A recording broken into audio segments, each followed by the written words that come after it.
क्या आपने कभी खिचड़ी खाते समय सोचा है कि परमात्म तत्व खिचड़ी से समझाया जा सकता है? यदि नहीं तो खाइए यह ऊनी ऊनी खिचड़ी। ओम श्री परमात्मने नमः। अथ पंचदशोऽध्यायः। इस अध्याय का नाम है पुरुषोत्तम योग। इसमें 20 श्लोक हैं। वास्तव में देखा जाए तो यह अध्याय संपूर्ण गीता का अर्क है। इस गीतामृत को ध्यान से सुनिएगा। अब कैसे पहचानते हैं हम किसी वृक्ष को? आम का है या नीम का? उसके पत्तों से। भगवान कहते हैं उसी तरह से यह परमात्मा रूपी अव्यय अश्वत्थ वृक्ष अध्यात्म रूपी वेदवाणी के छंदों से यानी श्लोकों से समझाया जाता है। यह श्लोक ही उसके पत्ते हैं। उनकी हमें पहचान हो जाए तो हम इस अश्वत्थ का आकलन भी कर सकते हैं। अब एक संसार रूपी अश्वत्थ वृक्ष है जिसकी शाखाएं गुणों से वृद्धिंगत होती हैं और विषय भोगों से ज्वाला की तरह फैलती है। फिर कर्मों के अनुबंध से मूल पकड़कर जड़ों को भी बढ़ाती जाती है और यह संसार रूपी अश्वत्थ वृक्ष इतना बढ़ जाता है कि रोके नहीं रुकता। अब कैसे हो सकता है इसका छेदन? यह हो सकता है असंग से। जैसे कमल के पत्तों पर पानी नहीं टिकता, वैसे जब इसका छेदन हो जाता है तो हम उस मार्ग पर पहुंचते हैं और चलते हैं उस पद की ओर जहां से यह प्रवृत्ति प्रारंभ हुई है।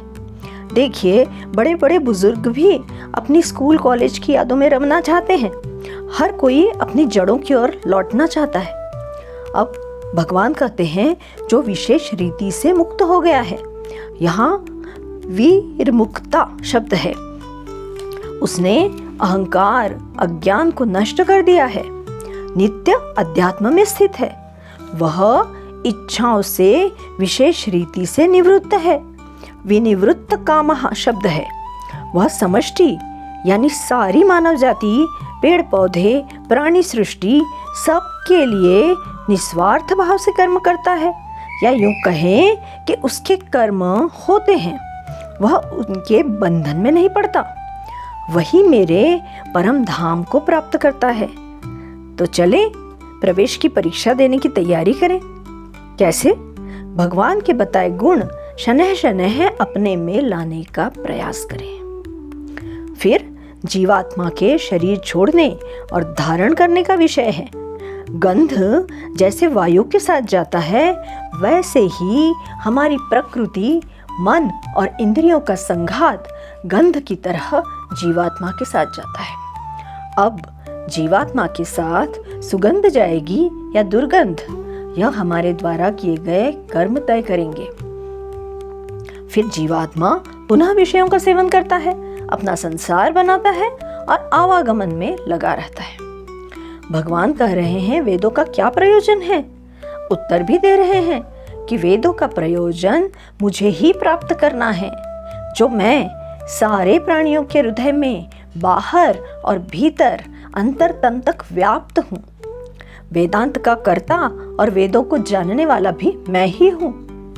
अब हम आते हैं अत्यंत महत्वपूर्ण विषय क्षर, अक्षर और पुरुषोत्तम पर। इसे मेरे पिताजी खिचड़ी के उदाहरण से समझाते थे।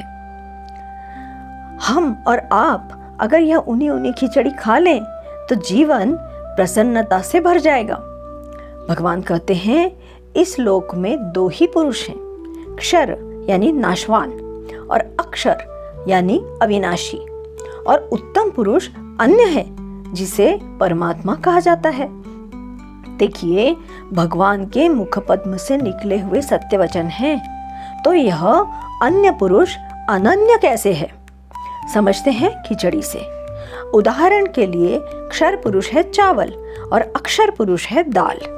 अब इस क्षर अक्षर की खिचड़ी बनाई, उसे हम दाल चावल नहीं कह सकते। उसमें से दाल और चावल हम अलग भी नहीं कर सकते। उसका टेस्ट दाल चावल से अलग है। वे एक दूसरे में मिल गए हैं, ओतप्रोत हैं। वैसे ही उत्तम पुरुष परमात्मा क्षर और अक्षर से मिलकर ही बना है। परमात्मा में सगुण निर्गुण दोनों हैं। जिसे अलग नहीं किया जा सकता। इसलिए यह क्षर से आगे और अक्षर से भी उत्तम है, सारे संसार को व्याप्त किए हुए है। फिर भगवान कहते हैं, जो मुझे इस तरह से जानता है वह सर्वभाव में रहकर सर्वज्ञ हो जाता है, मुझसे एकीकृत हो जाता है। मेरे द्वारा कहा गया यह अत्यंत गूढ़ ज्ञान जो तत्व से जान लेता है वह कृतकृत्य हो जाता है। श्रीमद् भगवद गीता के 15 अध्याय को नमन।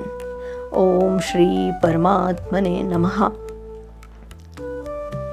ओम श्रीमद्भगवद्गीतासु उपनिषत्सु ब्रह्म विद्यायां योगशास्त्रे श्रीकृष्णार्जुन संवादे पुरुषोत्तम योगो नाम 15 अध्यायः।